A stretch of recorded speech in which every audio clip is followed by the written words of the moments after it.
So I haven't been making many videos lately, and that's because I've been trying to come up with something new, something fresh, and after all this time, this video is what I came up with. Top 10 elevators in Soulsborne. Let's begin. Number 10 is the elevator that goes from Shrine of Amana to Undead Crypt, which are two brilliant areas that everyone loves. But you know what? I hate this elevator. It takes forever for it to reach the bottom, and during your ride down, there's not really anything to look at. It's just dark all around, you can't see anything, it's just boring. So why is it number 10? Well, because it was one of the first elevators I thought of when I started making this list. It might not be a good elevator, but it is noteworthy. And that's what this list is really all about. As long as the elevators stand out for one reason or another, they'll get a spot on this list. At number 9 we have the abandoned dungeon elevator from Sekiro. This is, as far as I know, the only elevator in Sekiro. That alone makes it notable. However, it's fairly low on this list because it's in the abandoned dungeon and it's pretty slow and the elevator ride is boring. You can't really see anything. And you also have to pull this rope to summon the elevator and then pull another rope to get it to go up.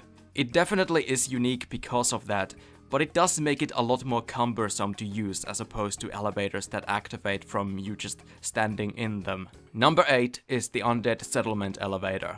So what makes this better than the ones in Undead Crypt and Abandoned Dungeon? Well, this one has the Onion Bro on it.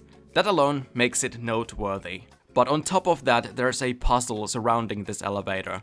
Sigurd is trying to figure out how to get to the top of the tower using the elevator, but just can't do it. So you have to help him out. All you have to do is step on the elevator, take a step back so you won't go down with it, and it will reveal a second elevator. And this elevator takes you to the top where you can befriend the giant. And for some reason the giant uses the exact voice line from Dark Souls 1 where he says, "I help anytime." Like, that's very lazy. You could have just hired anyone. Like me. Look, I can do it. I help anytime. Okay, no, don't hire me. But once you go back down, you'll realize Sigurd has moved. If you want to follow him, you have to roll off the elevator mid-ride, and you'll end up facing a giant demon with him. So there's a lot of stuff surrounding this elevator. For that, it had to be on the list. For number 7, we have the elevator that goes from Quellax Domain all the way down to Demon Ruins, or vice versa. It's one of the many elevators in Dark Souls 1 that you didn't expect to take you where it does. And it doesn't even really look like an elevator when you first see it. It kinda just looks like the floor. However, I don't think I've ever in my life used this elevator before. I don't see how it's all that useful, but I did see a clip of someone glitching through it and doing a plunge attack on the Fire Sage boss. That was sick, so I think it deserves a mention on this list. Number 6 is in Sens Fortress. It's the very suspicious looking elevator. It's very claustrophobic and there's blood all over it, and when you use it to go up, it will very briefly stop at your destination, but if you don't leave immediately, it will take you further up and impale you on the spikes in the ceiling. So I'm sure a lot of people hold a grudge against this one. I don't think many people like it, but I do. It fits with the trap theme of Sens Fortress, and the blood on the elevator is a fair enough warning that something might go wrong here. So I feel like the trap elevator is like the emo kid at the back of the classroom in school. Most people don't understand him, most people fear him, but I get him. I do. I get you, trap elevator. For number 5 we stay in Sens Fortress, and it's the Cagelevator. There are a few other cage elevators in some of the other games, but I think this is the first. Unless there was one in Demon Souls. I can't remember if there was. But anyway, I think this is a cool one. It's a cool concept, it's different, I like it, it's Cagelevator.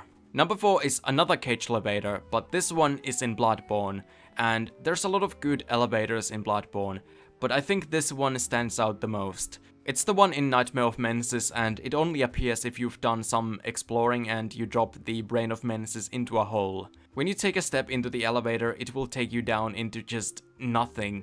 Just darkness. Then it stops and all you can do is step outside, even though it looks like you'd just fall to your death if you did. But you don't, you can walk around. And if you walk around you can find the Brain of Menses. It's really disturbing, but it's also really cool. So we gotta thank the Cagelevator for this. Thank you. For number 3 we go into Oolacile Township. It has these weird magical platforms that can move you up and down, but there's one in specific that is remarkable. Amazing. Because I'm pretty sure it's one of the only instances where an enemy will ambush you from an elevator. It definitely jump scared me the first time I went through here.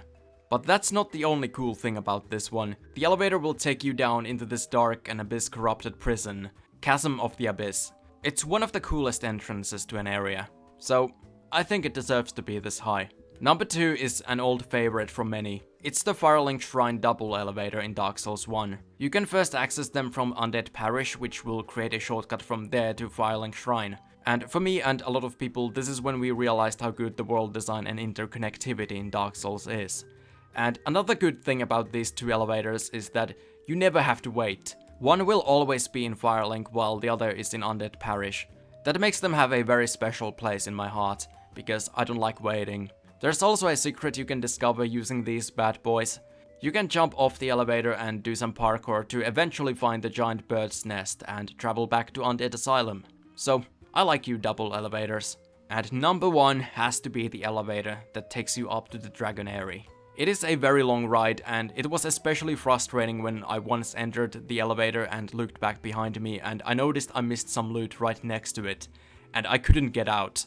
So I had to wait for it to go all the way up and then go all the way back down, and once again all the way up. So I have mixed feelings about this elevator here, but I can't deny that it's the most noteworthy elevator in all of Soulsborne.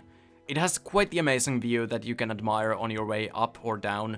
This is what makes this one a lot more bearable than the elevator in Undead Crypt. At least you can see outside in this one for like half of the ride. But it is very slow. Very slow. So, hate it or love it, it's gotta be number 1. And that's it for this top 10 elevators in Soulsborne. If you guys for some reason like this, I could do another similar one, like top 10 bridges or something. I had wanted to make top 10 ladders, but then I saw that someone else had already made one, and I don't want people to think that I'm copying him. Anyway, thanks for watching, see ya.